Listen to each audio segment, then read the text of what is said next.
Want to know how to update your Linux distro? Stay with me until the last of the video. At first, open your terminal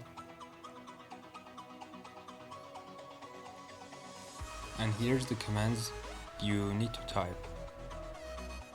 Sudo apt update.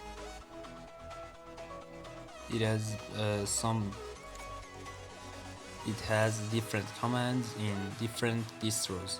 I will write all of them in the description. You can check how to do that. It's on Linux Mint Debian distro. So sudo apt update, enter your password,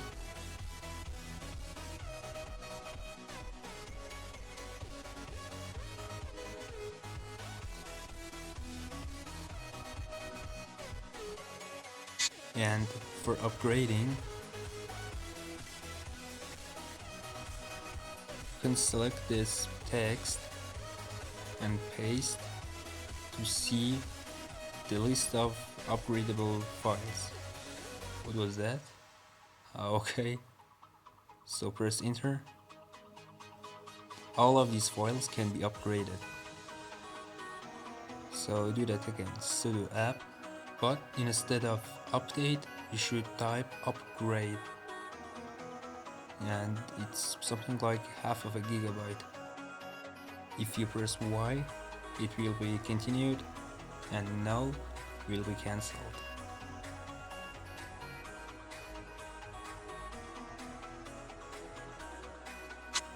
I don't want, so I just type no. And if you want to install a software, any software, you can use of this command. Any software like, for example, VLC. You have to type sudo apt install VLC, and then press enter. If you press Y, it will install your recommended file. I don't want, so I just cancel the operation, and we have arrived until the last of the video. If you find these tips useful, comment below, subscribe and hit the bell icon.